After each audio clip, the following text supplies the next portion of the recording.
तापमान पे, एसिडिटी में और हाई पीएच पे भी सर्वाइव कर सकते हैं। ये अपनी मिट्टी के अंदर मिलेंगे और फिर हम इन चीज़ों को पब्लिश करते हैं, जो काम करते हैं, फिर उसकी हम पब्लिकेशन करते हैं। तो किसान भाइयों, मैं आपको यही कहना चाहूँगा कि सबसे पहले जो इसके इम्पोर्टेंट पॉइंट्स हैं, वो हम देखेंगे। कॉन्सेप्ट क्या है? प्राकृतिक खेती बेसिकली क्या है? कैसे करें? ये जानना बहुत ज़रूरी है। इसके लिए हमारे को ट्रेनर्स चाहिए, हम ट्रेनिंग दे रहे हैं। जैसे अपने यहाँ मिट्टी जींद में देखो, अपने केवीकेज हैं, कृषि विज्ञान केंद्र हर जिले में होते हैं। पूरे देश में जितने जिले हैं, उनमें आपको केवीकेज मिलेंगे। फिर अटारीज हैं, जो 11 हैं, agriculture technology application research institute, वहाँ पे ट्रेनिंग देते हैं। फिर अपने जितनी यूनिवर्सिटी हैं, स्टेट एग्रीकल्चर यूनिवर्सिटी, उनके अंदर ट्रेनिंग होती है। तो जिस एरिया के हो आप, आपके आसपास ही वहाँ सेंटर है और वहाँ पे आप ट्रेनिंग लेंगे और आपको वहाँ पे ट्रेनर्स मिलेंगे। फिर आप अगर इसको मिशन बनाते हैं, क्योंकि ये टीम वर्क होता है, अकेला आदमी कुछ नहीं कर सकता। जब आप सोसाइटी के अंदर कुछ चेंज लाना चाहते हैं, तो हर आदमी का रोल होता है। हर एक आदमी है, वो कंट्रीब्यूट करता है, उसकी हिस्सेदारी होती है और वो अपना काम करता है, तो जाके उस मिशन को हम सफल बनाते हैं। सस्टेनेबिलिटी है कि हमारी खेती है वो होती रहे। अब जैसे हमने जब केमिकल स्टार्ट किए डालने, पहले हम 1 कट्टा डालते थे, 1 बैग डालते थे यूरिया का, फिर 2, फिर 3, फिर 4, अब 5-5 भी डालने लगे। कब तक डालते जाएंगे? कब तक अपनी मिट्टी उसको खराब करेंगे? तो इसका हमें विकल्प तो देखना ही होगा। और प्राकृतिक खेती आप थोड़े एरिया में स्टार्ट करके, आप में जब कॉन्फिडेंस आ जाए, तो धीरे धीरे आप उसको बढ़ाएंगे, तो आप देखेंगे कि चीजें तो वही कर रहे हैं। आप खेती पहले कर रहे थे, उसी तरीके से कर रहे हैं, बस जो जहर है उसको इस्तेमाल नहीं कर रहे, और जो खाते हैं, सिंथेटिक फर्टिलाइजर है, उनको आप इस्तेमाल नहीं कर रहे, और जो अल्टरनेटिव रिसोर्सेज हैं आप उनको देख रहे हो, जिससे सस्टेनेबिलिटी आ रही है।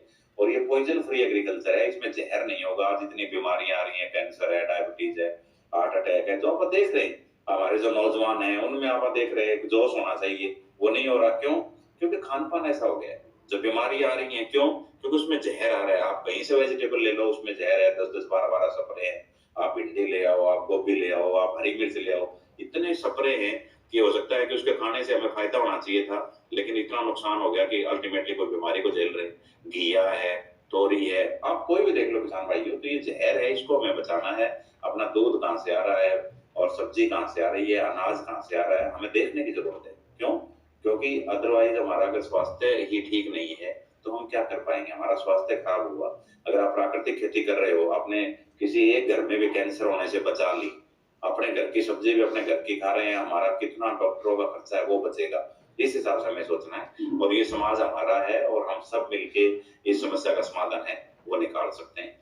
तो किसी भी तरह की कोई शंका हो किसान भाइयों, मैंने ब्रीफ में आपको बताया है, डॉक्टर सुभाष हैं, डॉक्टर सागू हैं, अपनी यहाँ मिट्टी है, और वहाँ भी आप क्लियर कर रहे हैं। और कोई चीजें हैं जो आप मेरे साथ भी शेयर करना चाहें, तो वो शेयर कर सकते हैं। आप सभी का बहुत बहुत धन्यवाद। थैंक यू डॉक्टर साहब। डॉक्टर साहब थैंक ने यू। पूरा जो डिटेल से बताया कि भी ये सूक्ष्म जीव जो जीवाणु हैं, इनका क्या है, ये कैसे ये काम कर रहे हैं, कैसे इनको पहचानते हैं, कैसे हमारी मदद कर रहे हैं खेती में, ये पूरे विस्तार से बताया। अब किसी किसान भाई के दिमाग में, मन में कोई बात है इन जीवाणुओं के रोल को लेके या प्राकृतिक खेती को लेके, वो डॉक्टर साहब से जो है अपनी बात कर सकते हैं क्लियर के। आप यहाँ आएंगे प्लीज़, और यहाँ आके आप जो है डॉक्टर साहब से बात कर सकते हैं, ताकि आपको उसका जो है, जो शंका है आपकी, वो दूर हो। और उसका आप पहले अपना नाम और गांव कहाँ से आए हैं वो बताएंगे आप। और मेरा नाम जी प्रदीप चौरान है, गांव हरियावास बैल ब्लॉक से हूँ जी मैं। और वेरी गुड। हाँ जी, नमस्कार डॉक्टर साहब। नमस्कार और उसमें खारे पानी की समस्या है जी। खारे पानी में क्या जीवामृत बना सकते हैं? एक तो आप चेक कराएं, उसमें आप देख लेंगे कि साल्ट अगर एक लेवल से ज्यादा है, तो दूसरी स्ट्रेटजीज हमें फॉलो करनी होंगी। जैसे जिसमें आप इनकॉर्पोरेशन ऑफ जो जितने भी अवशेष हैं उनको मिट्टी में मिलाने का काम है। अलग अलग तरह की फसलें हैं, जैसे क्रॉप रोटेशन है, मिक्स क्रॉपिंग है, और एक लेवल तक है तो उसमें हम जीवामृत बना लेते हैं। तो आप कभी अपने सैंपल लेके पानी का अपने हरियाणा कृषि विश्वविद्यालय हिसार में, हिसार पास ही अपने, कोई दिक्कत नहीं है। हाँ जी, हाँ जी। हाँ, आप उसको पहले एक बार चेक करवाएं, और फिर उसके हिसाब से तो आप जो क्वालिटी है, या आप जीवामृत बनाना स्टार्ट करें और उसका एक सैंपल लेके आए, तो उसको हम देख लेंगे कि उस लेवल का अपना बन रहा है, तो उसका आपको समाधान दिया जाएगा। दूसरा ये है डॉक्टर साहब, एक सिंपल पानी में और एक जोड़ के पानी में बनाया, उसमें काफी अंतर है क्या? देखो, सिंपल पानी में, जोड़ के पानी में आप बनाओगे तो उसमें अंतर मिलेगा, क्योंकि जोड़ का पानी है उसके अंदर अपने सूक्ष्म जीव भी हैं। एक सिंपल पानी है उसमें अपने सूक्ष्म जीव नहीं है, और जोड़ के पानी को भी आप बना के देखें और एक सिंपल पानी है उसको भी बना के देखें, दोनों के सैंपल ले आएं। जोड़ के पानी में ये है कि कोई पैथोजन ना हो, कोई ऐसी फंगस ना हो जो आगे बीमारी फैला दे, तो उसको आप चेक कर लेंगे, उस हिसाब से आप यूज करेंगे। तो जब भी आप अगर पानी साफ नहीं है तो कोशिश करेंगे छान के बनाएं। उसको जो बोरी है आप जो लगाते हैं उसके ऊपर, तो उसको डबल करके उसमें वो पानी छान लें, उससे काफी चीजें हैं वो कंट्रोल हो जाएंगी।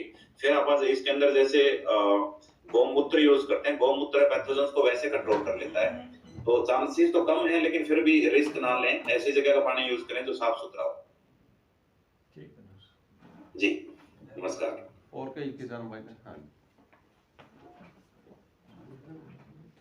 नमस्कार डॉक्टर साहब, मैं नमस्कार। Ved Prakash Panchal revolution India channel से पत्रकार हूं सर। और कल आचार्य देवव्रत जी का जब इंटरव्यू देखे तो उन्होंने आपका जिक्र किया कि आपने ऐसी रिसर्च की किस प्रकार जी। से प्राकृतिक खेती को नया स्वरूप दिया। मेरा जी। निवेदन इतना है डॉक्टर साहब, आपने बहुत बड़ा एक मिशन लिया है। आज पूरे प्रदेश में पानी की एक समस्या है, पीने का शुद्ध पानी नहीं है। क्या जी। आपके इस रिसर्च में पानी के विषय पर भी कोई ऐसी हो सकती है कि कौन से जीवाणु अशुद्ध पानी को शुद्ध बना सके, ताकि देश को प्रदेश को एक शुद्ध पानी मिल पाए? धन्यवाद। वेरी गुड, बहुत सर बड़ा अच्छा आपने क्वेश्चन उठाया। इसमें सर एक बायो रेमेडिएशन की प्रोसेस होती है, उसमें हमारे बहुत सारे जीव हैं जो मिट्टी के अंदर चाहे कोई भी कंटेमिनेंट है, वांछनीय चीज है, रेजिड्यू है, तो उनको वो डिग्रेड करते हैं। तो अपने स्टडीज हैं, और जब आप प्राकृतिक खेती करते हैं तो आप देखते हैं कि हमारी मिट्टी सुधर रही है। क्यों? उसके अंदर जो सॉल्ट है वो कम हो रहे हैं, जो रेजिड्यूज हैं, जो पेस्टिसाइड के रेजिड्यूज हैं वो कम हो रहे हैं, और पानी तो इसके अंदर बचत होती है। जैसे मैंने आपको गमले का एक्सपेरिमेंट बताया, छोटे छोटे एक्सपेरिमेंट है जो हम करके देखते हैं, फिर उसको क्वांटिफाई करते हैं, नापते हैं कि जैसे इरिगेशन है, प्राकृतिक खेती कर रहे हो तो आपने कितनी दी, और आप प्राकृतिक खेती नहीं कर रहे तो कितनी दी। तो उसमें आप देखेंगे कि पानी की भी इसमें बचत है, इसमें जो ग्लोबल वार्मिंग है उसको भी हम ठीक कर पाते हैं, क्योंकि क्लाइमेट चेंज में जो इफेक्ट करती है गैसें, उन गैसों को निकलने से हम रोकते हैं।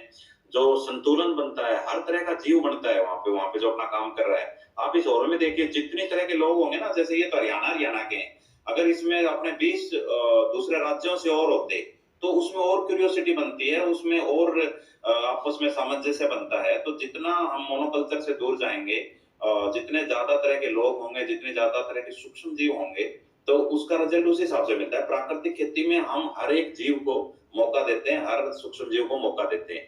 तो ये बड़ा अच्छा है, और आपके जैसे भाई हैं आगे आएंगे मीडिया में, और उनका रोल बहुत इंपॉर्टेंट है। तो आप जाके अपने किसानों को बताएंगे, अपने लोकल मीडिया में देंगे, और इस मिशन में आपका भी जो रोल है बड़ा इंपॉर्टेंट रहेगा। तो मैं आपको इस बात के लिए अप्रिशिएट करता हूँ, आपकी प्रशंसा करता हूँ, और आप इस मिशन से जुड़ रहे हैं, इस पहल के लिए आपका मैं धन्यवाद करना चाहता हूँ।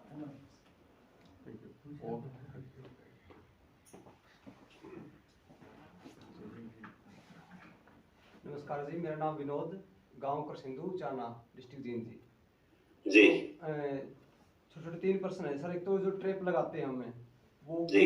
हानिकारक कीटों को जैसे आगे अपनी तरफ अट्रैक्ट करते हैं, तो क्या वो जो हमारे मित्र कीट है उनको भी मारेगा? एक तो ये क्वेश्चन है सर। दूसरा ये है कि वो तीनों ही हमें एक बायो जो फर्टिलाइजर मार्केट में आ जाए हैं, क्या जैसे हम भाई कहते हैं जब प्राकृतिक खेती पे आते हैं भाई पैदावार कम हो जाती है, तो मैं जो बायो फर्टिलाइजर है उनका सहारा भी किसान को लेना चाहिए, या बिल्कुल प्राकृतिक खेती पे ही शुरू में आ जाना चाहिए? और तीसरा ये है जी, जैसे किसान घर पे कोई चीज़ बनाता है, मतलब हमारे पास लैब तो होती नहीं, तो हमें मोटा मोटा कैसे पता लगे भाई क्या है कि बैक्टीरिया ग्रो कर रहे हैं या किस चीज़ को मिलाने से वो मर रहे हैं? तो ऐसा मतलब बेसिक तरीके से हम कैसे उन चीज़ों को घर पे आइडेंटिफाई कर सकते हैं जी? आपने बड़े अच्छे क्वेश्चन उठाए हैं और बड़े जरूरी है इन चीजों को समझना। तो नंबर 1 तो जैसे आपने ट्रैप्स की बात बताई, उस ट्रैप में क्या होता है कि हम बायस्ड हो जाते हैं, हमारा भेदभाव शुरू हो जाता है। हम एक तरह के जीव है उनको कम कर देते हैं। प्रकृति में अगर एक तरह के जीव एक मौसम में कम हो जाएं तो जो इकोलॉजिकल बैलेंस है वो डिस्टर्ब होता है, उसके रिजल्ट हमें बाद में मिलते हैं। तो उसको हमें ध्यान रखना है। किसान अपने छोटे से एक एक्सपेरिमेंट भी करके देख सकता है। दूसरा, जो बायो फर्टिलाइजर है ये मिट्टी के अंदर होते हैं और हमारी मिट्टी में ये है। तो नेटिव जो बायो फर्टिलाइजर है, चाहे राइजोबियम है, जब आप दालें लगाएंगे तो उसका राइजोबियम का नंबर बहुत अच्छा होगा। ऐसे ही मिट्टी में अगर हमने केमिकल फर्टिलाइजर नहीं डाले, सिंथेटिक फर्टिलाइजर नहीं डाले, पेस्टिसाइड नहीं डाले, अजोटोबैक्टर है, जो स्पाइरलम है, जो बायोलॉजिकल नाइट्रोजन फिक्सर है, इनका नंबर बहुत हो जाएगा। तो आप देखेंगे बाहर से जरूरत ही नहीं है। अब हमें अपने देश के लिए गोल्ड मेडल जीतना है, उसमें खिलाड़ी एक तो आप दूसरे देशों से खरीद लाएं और कहीं भी भारत की तरफ से खेलो, एक हमारे अपने बच्चे हैं, उनको तैयार करें, उनको बढ़िया ट्रेनिंग दें, और आने वाले टाइम में आप देखेंगे एक माहौल बनेगा कि भारत है कितने गोल्ड मेडल जीत रहा है। तो हम बाहर से कोई चीज डालते हैं, कितनी सर्वाइव कर पाती है, क्या कंपेटिबिलिटी है, कहाँ से आइसोलेट किया है उसको, कहाँ से लाया गया है, तो उसमें अनसर्टेनिटी ज्यादा है। जबकि अपने जो वहाँ के जो नेटिव जो माइक्रोफ्लोरा है, जो वहाँ के जो लोकल सूक्ष्म जीव हैं, उनके बढ़ने की संभावना ज्यादा है। तीसरा, किसान भाई जब अपने खेत में जीवामृत बनाता है, तो जब जीवामृत बनेगा तो सुबह शाम वो घुमाता है। जब घुमाएगा तो जैसे जैसे उसके अंदर सूक्ष्म जीव बढ़ते जा रहे हैं, तो उसमें जो पानी है वो थोड़ा गंदा होता चला जाएगा, और अल्टीमेटली लास्ट में 4-5 दिन के बाद आप देखते हैं कि ऊपर एक लेयर बननी स्टार्ट हो जाती है, जो मिक्स होती है सूक्ष्म जीवों की, फंगस प्लस बैक्टीरिया। तो ये इसके अंदर जो कंपोनेंट डाले गए हैं, अगर आप ध्यान से देखेंगे, जैसे काऊ डंग है या गौमूत्र है, तो काऊ डंग के अंदर, गोबर के अंदर इतने सारे इंटरमीडिएट्स हैं, इतना कंपाउंड्स हैं जो सूक्ष्म जीव हैं यूजफुल, उनको फेवर करते हैं। दूसरा, गौमूत्र है, वो भी जो कीटाणु हैं, जो बीमारी फैलाने वाले हैं, उनको कंट्रोल कर लेता है। फिर गुड़ है, वो कार्बन सोर्स का काम करता है, जो कार्बन देने का काम करता है, सबसे ज्यादा कार्बन चाहिए बॉडी को। उसके बाद जो अपने दालें हैं, ये प्रोटीन देने का काम करती हैं। वो कॉम्बिनेशन ऐसा बनाया गया है, उसको बना के हमने अच्छे से स्टडी किया, और ये बड़ा बहुत बढ़िया एक अच्छा इनोकुलम है। तो किसान को किसी तरह की घबराने की जरूरत नहीं है, वो जीवामृत बनाए और उसको यूज करे, क्योंकि जो अपने यूजफुल हैं, ये तो मिट्टी के अंदर भी है बैक्टीरिया, हमारे कांटेक्ट में भी आते हैं, हमें किसी तरह का खतरा नहीं होता। तो ये बड़ा अच्छा किया आपने, और छोटे छोटे एक्सपेरिमेंट अपने लेवल पे किसान खुद अपने खेत में करता है, और देखता जाएगा। किसान अपने खेत का मास्टर होता है, सारी जिंदगी वो वहां लगाता है, उसको ऐसी ऐसी टेक्निक पता है। तो जब वो प्राकृतिक खेती करेगा, तो पहले थोड़े एरिया में स्टार्ट करेगा, थोड़ा जीवामृत बनाएगा सॉरी, उसके बाद फिर वो पहले उसने ट्रेनिंग ली, थोड़े एरिया में स्टार्ट किया, फिर कुछ आसपास के किसान जो प्राकृतिक खेती कर रहे हैं, उनके खेत को विजिट करेगा, और फिर थोड़े एरिया में अच्छे रिजल्ट मिलेंगे, फिर उसको कॉन्फिडेंस आएगा, फिर उसको धीरे धीरे बढ़ाए।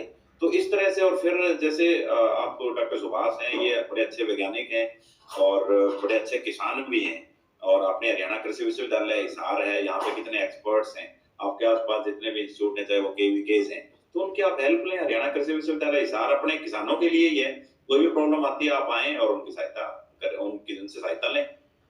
तो आप इस तरह से अगर स्टार्ट करते हैं, कोई भी प्रॉब्लम आती है तो मिलजुल के उसका सॉल्यूशन निकालेंगे। जी, इसमें एक और था जी भाई, आज अभी केमिकल डाल रहे हैं खेतों के अंदर है, और केमिकल ही जैसे हमारे पशु खा रहे हैं, तो क्या वो बैक्टीरिया, जैसे हम बात करते हैं 3000 करोड़ मिलीग्राम मिट्टी में, मतलब वही शुरू से ही हमें मिल पाएंगे, या फिर या समय लगेगा उसके अंदर जी? हाँ, उसका सर नंबर कम होता है, उसका जैसे अब आप केमिकल डाल रहे हैं, पेस्टिसाइड डाल रहे हैं, उसका नंबर कम है। आज से आपने प्राकृतिक खेती स्टार्ट कर दी, अब आप जहर नहीं डालेंगे तो उनका नंबर बढ़ना स्टार्ट हो जाएगा। छोटे छोटे जीव हैं, घंटों के हिसाब से बढ़ते हैं, 1 घंटे में 1 से 2, 2 से 4, 1 लाख से 2 लाख, 2 लाख से 4 लाख, तो करोड़ों तक वो बढ़ जाएंगे।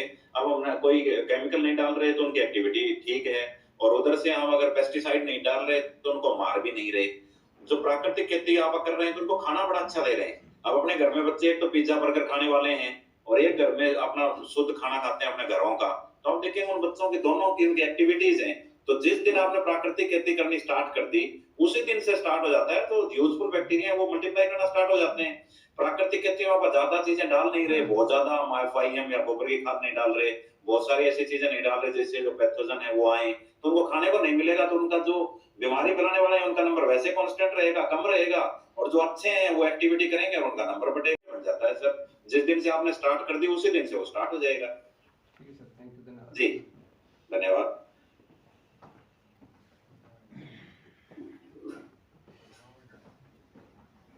नमस्कार सर, मैं किशन सिंह पुनिया, और यहाँ नजदीक गांव है मेरा, अमेठी के बिल्कुल। अच्छा, हमने 2-4 साल पहले ये प्राकृतिक खेती शुरू कर दी सर, लेकिन हमारे ऑप्शन है वो प्राकृतिक ही है। हमारा एरिया है ना फल्ड का है सर, और लगातार तो आती नहीं, लेकिन 3-4 साल के बाद रनिंग में फिर वही काम होता है। क्या हमें प्राकृतिक खेती करनी चाहिए अपने खेतों में या नहीं करनी चाहिए? जैसे मैंने आपको बताया, एक तो आपने अच्छा काम किया कि यहाँ से ट्रेनिंग ले रहे हो, अब ट्रेनिंग आपकी हो गई है, कोई शंका है तो वो अभी भी डिस्कस कर लोगे, आप बाद में करोगे। आप थोड़े कम एरिया में स्टार्ट करेंगे, जैसे ना आपने डिमार्केशन कर दी है 1 एकड़ है, 2 एकड़ है, कि अब हमने इसमें प्राकृतिक खेती स्टार्ट कर दी है। प्राकृतिक खेती में जैसे डॉक्टर साहब ने आपको बताया ये इस्तेमाल करना, ये नहीं करना, तो वहीं से आप 1 एकड़ में, 2 एकड़ में साल 2 साल आप करके देखेंगे, तो धीरे धीरे आपको कॉन्फिडेंस आ जाएगा। किसी तरह की प्रॉब्लम आती है, कोई बीमारी आती है, पैदावार कम होती है, ग्रोथ अच्छी नहीं आ रही है, कोई और है, तो उसको आप टैकल कर लेंगे। रियल टाइम मॉनिटरिंग होगी कि डॉक्टर साहब ये दिक्कत आ रही है, आप मेरा नंबर भी लिख लें और डॉक्टर साहब के आप कांटेक्ट में हैं ही, और आप थोड़े में स्टार्ट करें ताकि अपना रिस्क ना हो किसी तरह का, क्योंकि रिस्क किसान के खेत में बहुत ज्यादा होता है, मौसम की वजह से भी, बीजों की वजह से भी, पानी की वजह से भी, बहुत सारी चीजें हैं। तो हम थोड़े एरिया में करेंगे, कंडीशंस ऑप्टिमाइज हो जाएंगे, हमें पता लग जाएगा अभी इतनी चीजें इतना डालना है, उसके बाद फिर हम धीरे धीरे एरिया को बढ़ाएंगे। तो साहब रिजल्ट तो बहुत बढ़िया, लेकिन जो बाढ़ का पानी है ना जी उसके कारण से हम आपसे पूछ रहे थे कि जी सर, बाढ़ का तो देखो अपन एक सॉल्यूशन निकालना पड़ेगा। अगर आप प्राकृतिक खेती नहीं करते हैं, कन्वेंशनल खेती कर रहे हैं, केमिकल कर रहे हैं, कुछ भी कर रहे हैं, इतने सालों से अपनी आजीविका तो आप कमा ही रहे हैं, जी जी अपना काम धंधा बढ़िया चल ही रहा है, तो सिस्टम तो उसमें भी आप ये सोच रहे हैं भी इसका क्या सॉल्यूशन है। जो दूसरे मेथड हैं उनका जो सॉल्यूशन है उस पर तो हम काम कर ही रहे हैं, लेकिन अपना जो खेत का जो एरिया था जिसपे आप कन्वेंशनल कर रहे हैं या ऑर्गेनिक कर रहे हैं, अब धीरे धीरे हम उसको कन्वर्ट करना है प्राकृतिक में। अब प्राकृतिक हम स्टार्ट कर देंगे, और उधर से जो बाढ़ का जो सॉल्यूशन है उस पे तो सर वो दूसरी चीजें हैं, उसका तो हमें समाधान सोचते रहना ही है लगातार। एक सर जी ये जो मल्चिंग का है अपना एरिया, जी इसमें हमने गाजर का और आलू का अपना परीक्षण कर भी रहे हैं, और पहले भी किया था हमने, जंगली सूरज के कारण बंद कर दिया आपकी बार, और पिछली बार हम कर नहीं पाए। उसमें क्या है सर, जैसे पानी अगर लगाना पड़ जाए किसी कारण से, तो जी हमारे ड्रिप सिस्टम तो है नहीं, जी हम वैसे पानी देते हैं, उसमें क्या है कि वो नमी है ना मल्चिंग के कारण ज्यादा समय तक रहे खेत में रहती है, तो हमें क्या उसको उठाना चाहिए बाद में या क्या करना चाहिए? उसको जब कई बार क्या होता है बहुत ज्यादा नमी हो जाती है तो फंगस होने लग जाती है। एक होता है इसमें पानी हमारे नमकीन होने के कारण वो नूनी है ना वो ऊपर तक पहुंच जाती है उनकी। अच्छा, तो एक तो अपन इसकी फ्रीक्वेंसी कम करनी है। जब आप प्राकृतिक खेती करोगे तो जब आप पानी लगाने की जो फ्रीक्वेंसी है, कितनी बार लगाते हैं, जैसे आप मान लिया आलू एक में 2 महीने बार में लगाते हैं सर। 2 बार लगाते हैं ना, हाँ तो उसको आप टाइम है वो डबल कर देना है।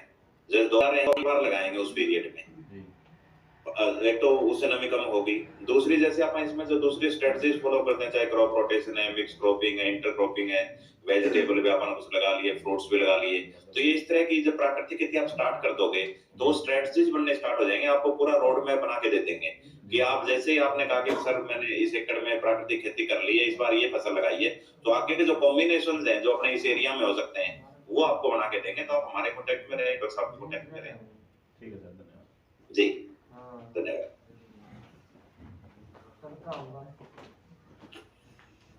डॉक्टर साहब, मैं महेंद्र पाल 100% नेचुरल फार्मर। आपको बहुत बहुत बधाई साधु, आप जैसे लोगों को देख के हमें बड़ी खुशी होती है। सर आपका डॉक्टर सुभाष जी का मैं हार्दिक अभिनंदन करता हूँ, स्वागत करता हूँ और बड़ा ही आभारी हूँ। आप लोगों से बहुत ही अच्छी जानकारी मिली हमें। और सर आपका नंबर देने का कष्ट करें, व्हाट्सएप नंबर। हाँ मेरा भी नंबर ले लो, डॉक्टर साहब का भी नंबर ले लो। तो मेरा एक नंबर है जो व्हाट्सएप है वो मैं आपको बता रहा हाँ हूँ, जी, 94 165 हाँ जी 45 332। थैंक यू रिपीट डॉक्टर करता हूँ मैं, हाँ 94 165 45332 साहब। 9 4 हाँ जी 1 हाँ जी 6 5 4 5 3 3 2। थैंक यू ठीक है डॉक्टर साहब, बहुत बहुत धन्यवाद जी। और कहीं किसी आप पूछना चाह रहे हैं? आइए।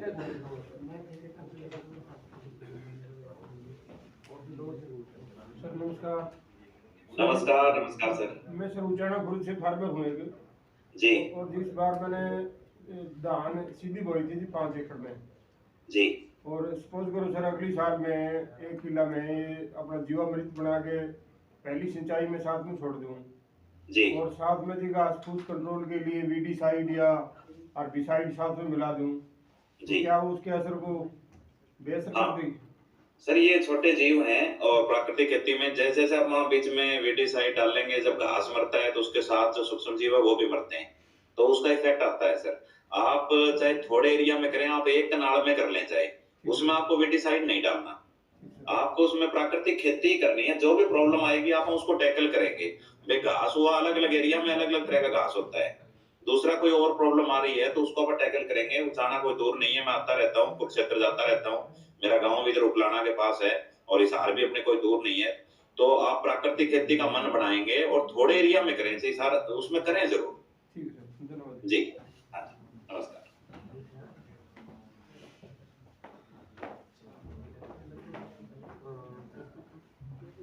नमस्कार सर। नमस्कार मैं भिवानी डिस्ट्रिक्ट से हूँ जी, गांव बड़ियाड़ी है। मेरा नाम महेंद्र है जी जी। और मैं 20 साल से 4 एकड़ में खेती कर रहा हूँ जी। महेंद्र जी, कौन से रोड पे पड़ता है अपना ये बड़ियाली? ये बड़ियाड़ी बुआनी खेड़ा के पास में है, तो शाम है बुआनी खेड़ा भिवानी से 18 किलोमीटर। अच्छा, 18 किलोमीटर पड़ जाता है। तो मैं भिवानी जाता रहता हूँ और हम बाय भवानी 80 भवानी खेड़ा यहाँ से जाते हैं, तो आपका खेत विजिट करेंगे। आप कर रहे हो, बड़ा अच्छा है। बुआनी खेड़ा से 6 किलोमीटर है जी, अप्रोच रोड है जी। अच्छा अच्छा, तो कोई बात नहीं। अभी महीने में मेरा अभी भिवानी CBLU चौधरी बंसल यूनिवर्सिटी में आना जाना रहेगा 3-4 बार, तो मैं डॉक्टर सुभाष से आपका नंबर कांटेक्ट लेके और आपका खेत भी विजिट करेंगे। तो आप बताइए प्लीज। मैं 20 साल से कर रहा हूँ जी 4 किले में, और मैं आज तक यूरिया DAP नहीं यूज किया है जी। जी। और मेरे को एक समस्या है जी, उसमें खरपतवार ज्यादा होती है। मेरे को कुछ तो ये बोलते हैं तू दवाई छिड़क, कुछ बोलते हैं कि गोबर की खाद मत डाल। तो उसके लिए क्या करूं जी? मैं जिस तरह गेहूं में कुछ नुलावी नहीं कर सकता, वो उसके लिए जो आपको बोल रहे हैं, आप कोई भले आदमियों के कांटेक्ट में आए हैं, बड़ी अच्छी बातें आपको बता रहे हैं। एक तो ये है कि गोबर की खाद आपको नहीं डालनी है, इसमें आपको जीवामृत डालना है। दूसरा, जब आप प्राकृतिक खेती करते हैं तो एलोपैथी आती है, उसमें अपने जो सूक्ष्म जीव हैं इनका नंबर तो बढ़ता ही है। हमारे पौधे हैं वो भी ऐसे केमिकल छोड़ते हैं जो खरपतवार को कम करते हैं या उसको उगने से रोकते हैं। तो जब आप जीवामृत डालेंगे तो उनको खुराक ज्यादा नहीं मिलेगी। तीसरा, जब आप मल्चिंग करते हैं, आप जमीन को मल्च करते हैं, आप ढकते हैं कोई अवशेष लेके या तोड़ा लेके या कोई बुरादा लेके, तो आप मल्चिंग भी स्टार्ट करें अपने खेत में। तो जैसे ही सर आप सही तरीके से प्राकृतिक खेती करने लग जाएंगे तो आप देखेंगे धीरे धीरे जो वीड है वो नहीं आ रही। इसमें दूसरी स्ट्रेटजी भी फॉलो कर रहे हैं आप, क्रॉप रोटेशन कर रहे हैं, इसमें मिक्स क्रॉपिंग कर रहे हैं, इंटर क्रॉपिंग कर रहे हैं। तो आपके खेत में आएंगे तो आपको ये चीजें आइडिया है, डिस्कस करेंगे, आप कुछ मॉडिफिकेशन भी स्टार्ट करें। Thank you ji.